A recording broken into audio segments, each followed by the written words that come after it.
പ്രിയപ്പെട്ട കുട്ടികളെ, കഴിഞ്ഞ ക്ലാസ്സിൽ ഹാഫ് ലൈഫ്, മീൻ ലൈഫ് തുടങ്ങിയ കാര്യങ്ങളാണ് നമ്മൾ ഡിസ്കസ് ചെയ്തത്. ഇന്ന് റേഡിയോ ആക്ടിവിറ്റി എന്ന ഭാഗത്തിന്റെ മറ്റൊരു ഭാഗത്തിലേക്ക് നമ്മൾ പ്രവേശിക്കുകയാണ്. റേഡിയോ ആക്ടിവിറ്റി എന്ന് പറഞ്ഞു കഴിഞ്ഞാൽ ഒരു റേഡിയോ ആക്റ്റീവ് ന്യൂക്ലിയസിൽ നിന്നും റേഡിയേഷൻസ് പുറത്തു പോകുന്ന പ്രവർത്തനമാണ്. റേഡിയേഷൻസ് സാധാരണഗതിയിൽ ആൽഫ, ബീറ്റ അല്ലെങ്കിൽ ഗാമ, ഈ മൂന്ന് റേഡിയേഷൻസ് ആണ് സാധാരണഗതിയിൽ ഒരു റേഡിയോ ആക്റ്റീവ് ന്യൂക്ലിയസിൽ നിന്നും പോകാറുള്ളത്. Alpha decay, beta D K, gamma D K ഇവ നടക്കുമ്പോൾ എന്തൊക്കെ റിയാക്ഷൻസ്, എന്തൊക്കെ പ്രവർത്തനങ്ങളാണ് നടക്കുന്നത് എന്നാണ് ഇന്നത്തെ ക്ലാസ്സിൽ നമ്മൾ ഡിസ്കസ് ചെയ്യാൻ പോകുന്നത്. ആൽഫ ഡി കെ, ഒരു ന്യൂക്ലിയസിൽ നിന്നും alpha radiation, alpha particle emit ചെയ്യുന്ന പ്രോസസ്സിനെയാണ് ആൽഫ ഡി കെ എന്ന് വിളിക്കുന്നത്. It is the process of emission of N alpha particle from a radioactive nucleus. അപ്പോൾ ആൽഫ പാർട്ടിക്കിൾ എന്ന് പറഞ്ഞു കഴിഞ്ഞാൽ നമുക്കറിയാം അത് ഹീലിയം ന്യൂക്ലിയസിന് ഈക്വൽ ആണ്. 2 പ്രോട്ടോണും 2 ന്യൂട്രോണും കൂടി ചേർന്നിട്ടാണ് ഒരു ആൽഫ പാർട്ടിക്കിൾ ഉണ്ടാകുന്നത്. ഈ ഒരു ആൽഫ പാർട്ടിക്കിൾ പോകുന്നതിന് എന്ന് പറഞ്ഞു കഴിഞ്ഞാൽ ന്യൂക്ലിയസിന്റെ ഉള്ളിൽ ഓൾറെഡി നമുക്ക് ന്യൂക്ലിയസിന്റെ ഉള്ളിൽ പ്രോട്ടോണും ന്യൂട്രോൺസും ആണ് ഉള്ളത്. അപ്പോൾ 2 ന്യൂട്രോൺസും 2 പ്രോട്ടോൺസും കൂടി ഒന്നിച്ച് പോവുക, അതാണ് ആൽഫ പാർട്ടിക്കിൾ എന്ന് പറയുന്നത്. If the nucleus is unstable due to low binding energy, stability achieved by reducing the size of the nucleus, then alpha particle are emitted. അപ്പോൾ വലിയൊരു ന്യൂക്ലിയസ് നിന്ന് ആൽഫ പാർട്ടിക്കിൾ പോയിട്ട് എന്തായിട്ട് മാറും, അതിന്റെ കുറച്ച് സ്റ്റെബിലിറ്റി കൂട്ടാൻ വേണ്ടിയിട്ട് കുറച്ചും കൂടി സ്മോളർ സൈസുള്ള സ്റ്റെബിലിറ്റി ഒന്നും കൂടി കൂടിയ ഒരു ന്യൂക്ലിയസ് ആയിട്ട് മാറുന്ന പ്രവർത്തനമാണ് ആൽഫ ഡി കെ. സാധാരണഗതിയിൽ ആൽഫ പാർട്ടിക്കിൾ പോകുമ്പോൾ, ആൽഫ എന്ന് പറഞ്ഞാൽ നമ്മൾ പറഞ്ഞ 2 പ്രോട്ടോണും 2 ന്യൂട്രോണും ഹീലിയം ന്യൂക്ലിയസിന് ഈക്വൽ ആണ്. അപ്പൊ ആറ്റോമിക് നമ്പർ 2 കുറയും, കാരണം 2 പ്രോട്ടോൺ പോകുന്നു, 2 ന്യൂട്രോൺ പോകുന്നുണ്ട്. അപ്പൊ 2 മാസ് നമ്പർ 4 കുറയും. പ്രോട്ടോൺ ന്യൂട്രോൺ കൂടി എന്നാണ് mass number. So when alpha particle is emitted by a nucleus, its atomic number decreases by 2 and mass number decreases by 4. അപ്പൊ എക്സ് ഇസഡ് എ ഒരു ജനറൽ എക്സ്പ്രഷൻ ആണ് നമ്മൾ എഴുതാൻ പോകുന്നത്. എക്സ് ഇസഡ് എ എന്നുള്ള ഒരു ന്യൂക്ലിയസിൽ നിന്ന് ആൽഫ പാർട്ടിക്കിൾ പോയി കഴിഞ്ഞാൽ പുതിയൊരു എലമെന്റ് ആയിട്ട് മാറും വൈ. അതിന്റെ ആറ്റോമിക് നമ്പർ Z-2 2 കുറയും, മാസ് നമ്പർ A-4 4 കുറയും, പ്ലസ് ഹീലിയം എന്ന് പറഞ്ഞ alpha particle plus Q. Q എന്ന് പറഞ്ഞാൽ ഡിസന്റഗ്രേഷൻ എനർജിയാണ്. ഇതിന്റെ ഒരു എനർജിയും കൂടി എമിറ്റ് ചെയ്യും. അതെന്താ നമ്മൾ അടുത്ത സ്ലൈഡിൽ പറയുന്നുണ്ട്. അപ്പൊ നമുക്ക് അടിയിലൊരു എക്സാമ്പിൾ കാണാം. പ്ലൂട്ടോണിയം 94-240, അതിൽ നിന്ന് ആൽഫ പാർട്ടിക്കിൾ എമിറ്റ് ചെയ്ത യുറേനിയം 92-236 ആയിട്ട് മാറുന്നു. ഓക്കെ, ഒരു ആൽഫ പാർട്ടിക്കിൾ എമിറ്റ് ചെയ്യും. അപ്പൊ alpha particle, alpha D K എന്താണ് എന്നാണ് നമ്മൾ പറഞ്ഞത്. അവിടെ നമ്മളിപ്പോ ഒരു ക്യൂ ഡിസന്റഗ്രേഷൻ എനർജി ഉണ്ട്. ഡിസന്റഗ്രേഷൻ എനർജി എന്ന് പറഞ്ഞാൽ റിയാക്ടന്റിന്റെ മാസ് എനർജിയും പ്രോഡക്റ്റിന്റെ മാസ് എനർജിയും തമ്മിലുള്ള ഡിഫറൻസ്, അതിനെയാണ് നമ്മൾ ഡിസന്റഗ്രേഷൻ എനർജി എന്ന് വിളിക്കുക. നോക്കും, നമ്മൾ ജനറൽ ഇക്വേഷൻ നമ്മൾ നേരത്തെ പറഞ്ഞു എക്സ് ഇസഡ് എ. അപ്പോൾ റിയാക്ടന്റ് അതാണ് എക്സ് ആണ്. പ്രോഡക്റ്റിൽ ആരൊക്കെയുണ്ട്? വൈയും ഉണ്ട്, ഹീലിയും ഉണ്ട്, അല്ലെ? വൈ എന്നുള്ള ന്യൂക്ലിയസ് ഉണ്ട്, പിന്നെ ആൽഫ പാർട്ടിക്കിളും ഉണ്ട്. അപ്പൊ നമ്മൾ റിയാക്ടറിന്റെ മൊത്തം മാസ് എടുക്കുക എം എക്സ്, അതും പ്രോഡക്റ്റിന്റെ മൊത്തം മാസ്. പ്രോഡക്റ്റിന്റെ മൊത്തം മാസ് എന്ന് പറഞ്ഞാൽ m y plus m helium, ഇത് രണ്ടും കൂടി കൂട്ടിയിട്ട് റിയാക്ടറിന്റെ മാസ് പ്രോഡക്റ്റിന്റെ മാസ് മൈനസ് ചെയ്യുക. അതിനെ നമ്മൾ സി സ്ക്വയർ കൊണ്ട് മൾട്ടിപ്ലൈ ചെയ്യുക. M c equal to m c square, മാസിനെ സി സ്ക്വയർ മൾട്ടിപ്ലൈ ചെയ്താൽ എനർജി കിട്ടും. ഈ എനർജിനെയാണ് ഡിസന്റഗ്രേഷൻ എനർജി എന്ന് വിളിക്കുന്നത്. സോ ഡിസന്റഗ്രേഷൻ എനർജി അല്ലെങ്കിൽ Q value of a nuclear reaction എന്ന് പറഞ്ഞാൽ it is the difference between the initial mass energy and the total mass energy of the decay product. Initial mass energy mx എന്ന് പ്രോഡക്റ്റിന്റെ mass energy my plus m alpha അത് minus ചെയ്തിട്ട് കിട്ടുന്നതിനെയാണ് നമ്മൾ disintegration energy അല്ലെങ്കിൽ Q value of reaction എന്ന് വിളിക്കുക. അപ്പോൾ സാധാരണ ഇത് പരീക്ഷയ്ക്ക് ചോദിച്ചിട്ടുണ്ട് ഡിസന്റഗ്രേഷൻ എനർജി. അപ്പൊ നമുക്ക് ഇത് എഴുതാൻ പറ്റണം. അപ്പൊ നമ്മളുടെ ആൽഫ ഡി കെ എന്താണെന്ന് പറഞ്ഞത്, ആൽഫ ഡി കെ എന്ന് പറഞ്ഞാൽ ഒരു ന്യൂക്ലിയസ് ആൽഫ പാർട്ടിക്കിൾ എമിറ്റ് ചെയ്യുന്ന പ്രോസസ് ആണ്. ആൽഫ ഡി കെ നടക്കുമ്പോൾ ആറ്റോമിക് നമ്പർ 2 കുറയും, മാസ് നമ്പർ 4 കുറയും. ഒരു ജനറൽ ഇക്വേഷൻ ഇതാണ്, നമുക്ക് അറിയണം. ഇത്രയാണ് ആൽഫ ഡി കെ. അടുത്തത് beta decay. Beta decay എന്ന് പറഞ്ഞാൽ the process of emission of beta particle from a radioactive nucleus. ഒരു ന്യൂക്ലിയസിൽ നിന്ന് ബീറ്റ പാർട്ടിക്കിൾ എമിറ്റ് ചെയ്യുന്ന പ്രോസസ് ആണ്. Beta particle, beta decay 2 രൂപത്തിലുണ്ട്. There are 2 types of beta decay. Beta negative decay ഉണ്ട്, beta positive decay ഉണ്ട്. Beta negative decay എന്ന് പറഞ്ഞാൽ ഇലക്ട്രോൺ ഡി കെ എന്നാണ് അതിനെ അറിയപ്പെടുന്നത്. ബീറ്റ പോസിറ്റീവ് ഡി കെനെ പോസിട്രോൺ ഡി കെ എന്നും അറിയപ്പെടാറുണ്ട്. ബീറ്റ നെഗറ്റീവ് ഡി കെ എന്ന് പറഞ്ഞാൽ ഇലക്ട്രോൺ ആണ് ന്യൂക്ലിയസ് നിന്ന് പോകുന്നത്. ബീറ്റ പോസിറ്റീവില് പോസിട്രോൺ ആണ് ന്യൂക്ലിയസ് നിന്ന് പോകുന്നത്. നമുക്ക് നോക്കാം ബീറ്റ നെഗറ്റീവ് ഡി കെ. നമുക്ക് ബീറ്റ നെഗറ്റീവ് ഡി കെ എന്ന് പറഞ്ഞാൽ ഒരു ന്യൂക്ലിയസിന്റെ ഉള്ളിൽ നിന്ന് ഇലക്ട്രോൺ എമിറ്റ് ചെയ്യാണ്. ന്യൂക്ലിയസിന്റെ ഉള്ളിൽ ഇലക്ട്രോൺ ഉണ്ടോ? ഇല്ല, പ്രോട്ടോണും ന്യൂട്രോണും മാത്രമേ ഉള്ളൂ. പിന്നെ എങ്ങനെയാണ് ഇലക്ട്രോൺ എമിറ്റ് ചെയ്യുന്നത്? പരീക്ഷ ചോദിച്ചിട്ടുണ്ട്. In beta negative decay, an electron is emitted from the nucleus. How it is possible? അങ്ങനെ ചോദിച്ചിട്ടുണ്ട്. അപ്പോൾ ബീറ്റ നെഗറ്റീവ് ഡീകെ നടക്കുമ്പോൾ എന്താണ് സംഭവിക്കുക എന്നുള്ളതാണ് നമ്മൾ പറയാൻ പോകുന്നത്. ബീറ്റ നെഗറ്റീവ് ഡീകെയിൽ ഒരു ന്യൂട്രോൺ, ന്യൂക്ലിയസിന്റെ ഉള്ളിൽ ന്യൂട്രോൺ ഉണ്ടല്ലോ, ഈ ന്യൂട്രോൺ എന്തായിട്ട് കൺവേർട്ട് ചെയ്യും? Is converted into a proton, an electron and an anti neutrino. ഒരു ന്യൂട്രോൺ ഒരു പ്രോട്ടോണും ഒരു ഇലക്ട്രോണും ഒരു ആന്റി ന്യൂട്രിനോ ആയിട്ട് ചേഞ്ച് ചെയ്യും. അപ്പോൾ ന്യൂക്ലിയസിന്റെ ഉള്ളിലുള്ള ഒരു ന്യൂട്രോൺ പ്രോട്ടോൺ ആയിട്ട് ചേഞ്ച് ചെയ്യും. അതിനൊപ്പം ഒരു ഇലക്ട്രോണും ഉണ്ടാവും, ഒരു ആന്റി ന്യൂട്രോൺ. ഇക്വേഷൻ കാണാം, neutron 0 1 gives proton 1 1 plus electron plus anti neutrino. Anti ആയതുകൊണ്ടാണ് മുകളിൽ ബാർ ഇട്ടത്, anti neutrino. Atomic number mass number ഒന്നും ഇല്ല, ഒരു പിന്നെ വളരെ ഇന്ററാക്ഷൻ കുറഞ്ഞ ഒരു പാർട്ടികളാണ്, ചാർജ് ഒന്നും ഇല്ലാത്ത ഒരു പാർട്ടികളാണ് ന്യൂട്രിനോ. ഓക്കെ, അപ്പോൾ നമ്മൾ പറഞ്ഞത് ഇവിടെ ആറ്റോമിക് നമ്പർ നോക്കൂ, പിന്നെ ഇക്വേഷൻ ഒക്കെ ബാലൻസ് ആണ്. അടിയിൽ ലെഫ്റ്റ് സൈഡിൽ ന്യൂട്രോണിന്റെ ചാർജ് 0 ആണ്, മറ്റേ സൈഡിൽ പ്രോട്ടോണിന്റെ ചാർജ് +1 ആണ്, ഇലക്ട്രോണിന്റെ ചാർജ് -1 ആണ്. വീണ്ടും 0 എന്ന് വന്നു. മാസ് നമ്പർ ബാലൻസർ ആണ്, ന്യൂട്രോണിന്റെ മാസ് നമ്പർ 1 ആണ്, മുകളിലും റൈറ്റ് സൈഡിലും പിന്നെ മാസ് നമ്പർ 1 തന്നെയാണ്. അപ്പോൾ പിന്നെ ഇക്വേഷൻ ഒക്കെ ബാലൻസഡ് ആണ്. അപ്പൊ നമ്മൾ പറഞ്ഞു ഒരു ബീറ്റ നെഗറ്റീവ് ഡീകെ നടക്കുമ്പോൾ ഒരു ന്യൂട്രോൺ എന്തായിട്ട് ചേഞ്ച് ചെയ്യും? ഒരു പ്രോട്ടോണും ഒരു ഇലക്ട്രോണും ഒരു ആന്റി ന്യൂട്രോൺ ആയിട്ട് ചേഞ്ച് ചെയ്യും. ഈ ഇലക്ട്രോണും ആന്റി ന്യൂട്രോണും ന്യൂക്ലിയസിന്റെ ഉള്ളിൽ പുറത്തു പോകും. ബീറ്റ നെഗറ്റീവ് ഡീകെയിൽ ഇലക്ട്രോൺ പോവും, ആന്റി ന്യൂട്രോണും പോവും. പിന്നെ എന്താ അതിൻ്റെ ഉള്ളിൽ നിൽക്കും? പ്രോട്ടോൺ അതിൻ്റെ ഉള്ളിൽ തന്നെ നിൽക്കും. അപ്പൊ ന്യൂട്രോൺ എന്തായിട്ട് ചേഞ്ച് ചെയ്തിട്ടുണ്ടാവും?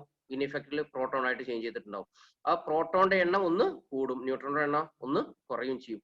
പ്രോട്ടോണിന്റെ എണ്ണം ഒന്ന് കൂടിക്കഴിഞ്ഞാൽ ആറ്റോമിക് നമ്പർ എന്ത് ചെയ്യും? ഒന്ന് കൂടും. കാരണം ആറ്റോമിക് നമ്പർ എന്ന് പറഞ്ഞാൽ പ്രോട്ടോണിന്റെ എണ്ണമാണ്. മാസ് നമ്പർ ആണെങ്കിലോ, മാസ് നമ്പർ എന്ന് പറഞ്ഞാൽ പ്രോട്ടോണിന്റെയും ന്യൂട്രോണിന്റെയും കൂടി എണ്ണമാണ് മാസ് നമ്പർ. ന്യൂട്രോണിന്റെ എണ്ണം ഒന്ന് കുറഞ്ഞു, പക്ഷെ അതിന് പകരം പ്രോട്ടോണിന്റെ ഒന്ന് കൂടി. അപ്പോൾ മാസ് നമ്പർ സെയിം ആയിട്ട് തന്നെ നിൽക്കും. നമുക്ക് അടിയിൽ കൊടുത്തിട്ടുണ്ട്, when a beta negative particle is emitted by a nucleus is atomic number is increases by 1. അല്ലെ, ആറ്റോമിക് നമ്പർ ഒന്ന് കൂടും, കാരണം പ്രോട്ടോണിന്റെ എണ്ണം ഒന്ന് കൂടി, ന്യൂട്രോണിന്റെ എണ്ണം ഒന്ന് കുറഞ്ഞിട്ട്. And mass number remains unchanged. Mass number same ആയിട്ട് തന്നെ നിൽക്കും.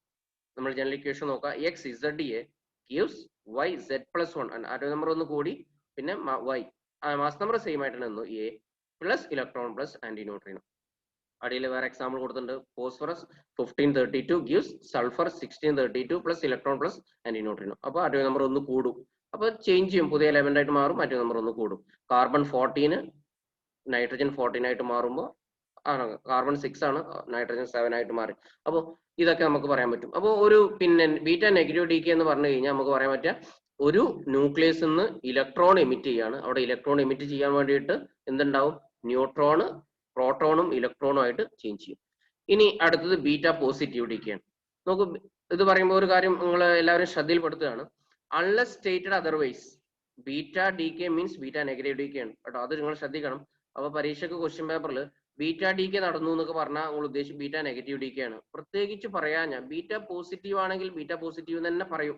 വെറുതെ ബീറ്റ ഡീകെ എന്ന് പറഞ്ഞാലും ബീറ്റ നെഗറ്റീവ് ഡീകെ എന്ന് പറഞ്ഞാലും ഒക്കെ ഉദ്ദേശിക്കുന്നത് ബീറ്റ നെഗറ്റീവ് ഡീകെ തന്നെയാണ്, അത് മാറരുത്. ഇനി ബീറ്റ പോസിറ്റീവ് ഡീകെ എന്ന് പറഞ്ഞാൽ ന്യൂക്ലിയസിന്റെ ഉള്ളിൽ നിന്ന് പോസിട്രോൺ എമിറ്റ് ചെയ്യാണ്. ന്യൂക്ലിയസിന്റെ ഉള്ളിൽ പോസിട്രോൺ ഉണ്ടോ? ഇല്ല. ന്യൂക്ലിയസിന് പോസിട്രോണോ ഇലക്ട്രോണോ ഒന്നും ഇല്ല. ന്യൂക്ലിയസിന്റെ ഉള്ളിലുള്ളത് ആകെ പ്രോട്ടോണും ന്യൂട്രോണും ആണ്.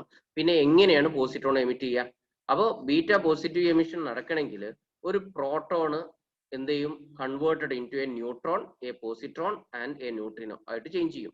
അപ്പോൾ ഇവിടെ ഒരു പ്രോട്ടോണ് ന്യൂട്രോണും പോസിട്രോണും ആയിട്ട് ചേഞ്ച് ചെയ്തു, പ്ലസ് ന്യൂട്രിനോയും ആയിട്ട് ചേഞ്ച് ചെയ്യും. ബീറ്റ നെഗറ്റീവ് ഡീകെ നടക്കുമ്പോൾ ന്യൂട്രോൺ ആണ് ചേഞ്ച് ചെയ്യണത്, ബീറ്റ പോസിറ്റീവ് ഡീകെയിൽ പ്രോട്ടോൺ ആണ് ചേഞ്ച് ചെയ്യണത്, മാറരുത്. അപ്പോൾ പ്രോട്ടോണും ന്യൂട്രോണും പോസിട്രോണും ആയിട്ട് ചേഞ്ച് ചെയ്യും. അങ്ങനെ അപ്പോൾ ഇതും ബാലൻസ്ഡ് ആണ് ഇക്വേഷൻ. നോക്കൂ, P11 gives neutron 0 1 plus electron 1 0 plus neutrino. അപ്പൊ ഇവിടെ ബാലൻസ്ഡ് ആണ്. ചാർജ് പ്രോട്ടോണിന്റെ ചാർജ് 1 ആണ്, അപ്പുറത്തുള്ള പോസിട്രോണിന്റെ ചാർജ് 1 തന്നെയാണ്. മാസ് നമ്പർ 1 തന്നെയാണ്, 1 കൊടുത്തിട്ടുണ്ട്, ബാലൻസ്ഡ് ആണ്. അപ്പോൾ ബീറ്റ പോസിറ്റീവ് ഡീകെ നടക്കുമ്പോൾ ഒരു പ്രോട്ടോണ് ഒരു ന്യൂട്രോൺ ആയിട്ട് ചേഞ്ച് ചെയ്യും, പ്ലസ് പോസിട്രോണും ന്യൂട്രോണും ഉണ്ടാവും. ഈ പോസിട്രോണും ന്യൂട്രോണും ന്യൂക്ലിയസ് നിന്ന് പോകും, അപ്പൊ ന്യൂട്രോൺ അവിടെ തന്നെ നിൽക്കും. ആ പ്രോട്ടോണ് എന്തായിട്ട് ഇൻഫെക്റ്റിൽ എന്തായിട്ട് ചേഞ്ച് ചെയ്തിട്ടുണ്ടാവും? ഒരു പ്രോട്ടോണ് ഒരു ന്യൂട്രോൺ ആയിട്ട് ചേഞ്ച് ചെയ്യും. അപ്പോൾ പ്രോട്ടോൺ ന്യൂട്രോൺ ആയിട്ട് ചേഞ്ച് ചെയ്യുന്നത് തന്നെ അതിന്റെ ആറ്റോമിക് നമ്പർ എന്താ സംഭവിക്കുക? ഒന്ന് കുറയും, കാരണം പ്രോട്ടോണിന്റെ എണ്ണം ഒന്ന് കുറഞ്ഞു. മാസ് നമ്പറോ? പ്രോട്ടോണിന്റെ എണ്ണം ഒന്ന് കുറഞ്ഞെങ്കിലും ന്യൂട്രോണിന്റെ എണ്ണം കൂടി, മാസ് നമ്പർ സെയിം ആയിട്ട് നിൽക്കും. അപ്പോൾ ആറ്റോമിക് നമ്പർ ഒന്ന് കുറയും, മാസ് നമ്പർ സെയിം ആയിട്ട് നിൽക്കും. ബീറ്റ നെഗറ്റീവ് ഡീകെയിൽ എങ്ങനെയായിരുന്നു? ആറ്റോമിക് നമ്പർ ഒന്ന് കൂടുകയായിരുന്നു, മാസ് നമ്പർ സെയിം ആയിട്ട് നിൽക്കുകയാണ്. ബീറ്റ പോസിറ്റീവ് ഡീകെയിലും ബീറ്റ നെഗറ്റീവ് ഡീകെയിലും മാറ്റുണ്ട്. ആറ്റോമിക് നമ്പർ ഇവിടെ ഒന്ന് കുറയാണ് ചെയ്യുക, മറ്റോടത്ത് ഒന്ന് കൂടുകയാണ് ചെയ്യുക. ബീറ്റ നെഗറ്റീവില് ഒന്ന് കൂടും, പ്ലസ്സിൽ കുറയാണ് ചെയ്യുക കേട്ടോ, മാറരുത്. ബീറ്റ പോസിറ്റീവില് ആറ്റോമിക് നമ്പർ ഒന്ന് കുറയാണ് ചെയ്യുക, നെഗറ്റീവിലാണ് കൂടുന്നത്. when a beta positive particle is decay എന്ത് ചെയ്യും, its atomic number is decreases by 1. when a beta positive particle is emitted by a nucleus, its atomic number decreases by 1 and mass number remains unsame. mass number same ആയിട്ട് നിൽക്കും, പിന്നെ അതിന്റെ ഇലക്ട്രോണിന്റെ അതിന്റെ atomic number ഒന്ന് കുറയും. xza gives yz-1a plus electron plus positron plus neutrino. അപ്പോൾ ഇവിടെ atomic number z-1 ഒന്ന് കുറഞ്ഞു. sodium 1122 gives neon 1022 plus positron plus neutrino. അങ്ങനെ എക്സാമ്പിൾസ് ഒക്കെ നമുക്ക് കാണാൻ പറ്റും. ഇനി അപ്പോൾ ബീറ്റ ഡീകെ എന്താണെന്നുള്ള പറഞ്ഞത്, ബീറ്റ ഡീകെ രണ്ട് രൂപത്തിലുണ്ട്, ബീറ്റ നെഗറ്റീവും ബീറ്റ പോസിറ്റീവും. ഇനി ലാസ്റ്റത് ഗാമ ഡീകെ. ഒരു ന്യൂക്ലിയസ് നിന്ന് ഗാമ പാർട്ടിക്കിൾ എമിറ്റ് ചെയ്യുന്ന പ്രോസസ്സാണ്. ഗാമ എന്ന് പറഞ്ഞാൽ റേഡിയേഷൻ ആണ്, ഇലക്ട്രോ മാഗ്നറ്റിക് റേഡിയേഷൻ, ഒരു റേഡിയേഷൻസ് പുറത്തു പോകുന്ന പ്രവർത്തനം. During alpha and beta emission the daughter nucleus is in excited state. ഒരു ന്യൂക്ലിയസ് നിന്ന് ആൽഫയോ ബീറ്റോ ഒക്കെ എമിറ്റ് ചെയ്യുമ്പോൾ ആ ന്യൂക്ലിയസ്, ഡോട്ടർ ന്യൂക്ലിയസ് എപ്പോഴും എക്സൈറ്റഡ് സ്റ്റേറ്റിലാണ് ഉണ്ടാവുക. ഈ എക്സൈറ്റഡ് സ്റ്റേറ്റിലുള്ള ഈ ന്യൂക്ലിയസ് ഗ്രൗണ്ട് സ്റ്റേറ്റിലേക്ക് വരാൻ വേണ്ടിയിട്ട് ഒരു ഗാമ പാർട്ടിക്കിൾ എമിറ്റ് ചെയ്യും. thus the possible emissions are alpha and gamma or beta and gamma. അപ്പോൾ ആൽഫ ഡീക്കേന്റെ ഒപ്പം ചിലപ്പോൾ ഗാമ ഡീക്കെ നടക്കും, അതേപോലെ അല്ലെങ്കിൽ ബീറ്റ ഡീക്കേന്റെ ഒപ്പം ഗാമ ഡീക്കെ നടക്കും. Alpha and beta are not emitted in the same time. ആൽഫയും ബീറ്റ ഒന്നിച്ചുണ്ടാവില്ല, ആൽഫയും ഗാമയും വേണമെങ്കിൽ ഉണ്ടാവാം, അല്ലെങ്കിൽ ബീറ്റയും ഗാമയും വേണമെങ്കിൽ ഒന്നിച്ച് ഉണ്ടാവാം.